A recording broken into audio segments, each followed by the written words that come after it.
Hi there, this is John Wilkinson again from History Made Easier. I'm looking at the kind of war the communists fought in the first phase of the Civil War. For those who study Mao, some of what I cover looking at Jinggangshan, and when I move on to look at Jiangxi, will overlap with my work on Mao's rise to power, even though the emphasis will be quite different. Even so, if you don't study Mao, and so his rise to power, it would be worth taking a look at that series. But let's get looking at the Civil War from the communists' perspective. Of necessity, units such as Mao's operated with a degree of operational autonomy, which could result in clashes with the leadership in Shanghai. Zhou Enlai, who by this stage was head of the party's Central Committee's military committee, was a stickler for party discipline and towing the party line. And as Mao was building his army in Jinggangshan in the mountains of Hunan, Zhou stood opposed to both his tactics and his independent spirit. His troops had a bandit character, he railed. He accused Mao of military opportunism, that he did not trust in the strength of the masses. A directive that reached Mao, and for which Zhou was most likely responsible for, accused Mao of serious political errors. For his part, Mao constantly bemoaned the fact that the party leadership in Shanghai had little appreciation of the conditions he and others were facing in the provinces. At this point, Mao was not only dismissed from party posts, but demoted in his own army too.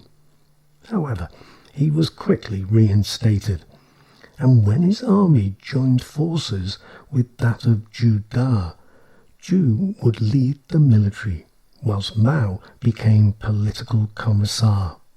But the army was known as the Zhu Mao Army. In fact, many peasants thought Zhu Mao was the same person. Although they fought fiercely over military matters, they nevertheless proved to be a formidable team. Mao led by example and used folk tales and other imagery to inspire his men, many of whom were illiterate. He focused on building morale and commitment, specifically revolutionary spirit. To this end, he made the army an all-volunteer force, not only allowing those who wished to leave the right to do so, but giving them money for their journey home. Those who stayed were promised that their rights would be protected and their voice would be heard through soldiers' committees. For their part, the soldiers were expected to treat the peasantry with respect. Whenever victory was gained, land was to be redistributed amongst the peasantry, and any profits found in possession of former landlords was to be used to fund the army's needs. Every opportunity was to be used to win over the peasantry, the workers, and also the petty bourgeoisie. Regardless of the debates that raged within the party, Mao continued to fashion his army as a revolutionary force. In what became known as the 6 main points for attention, he expanded on his original orders with respect to the peasantry. After staying in peasant homes overnight, soldiers should replace their bedding. They should return anything that had been borrowed and pay for anything damaged. They should be courteous. They should be fair in business dealings. They should also treat prisoners humanely. And 2 further points were later added. Soldiers should not molest women. And then something that gives us a sense of what it must have been like. latrines should be dug well away from peasants' homes and covered when leaving. At the same time, 3 main rules of discipline were issued. Don't take anything that belongs to the masses. Turn in all goods confiscated from landlords for redistribution. Obey all orders. In this way, the Red Army would win the support of the peasantry, their hearts and minds, as it would be later portrayed. The Red Army was to be the Communists' greatest propaganda tool. Mao also developed the army's tactics.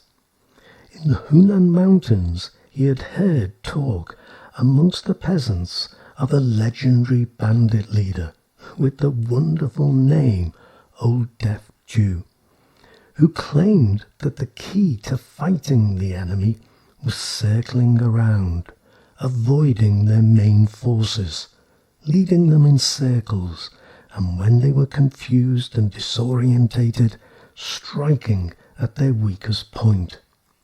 It is Old Deaf Jews, I'm sorry, but I couldn't help but repeat that name.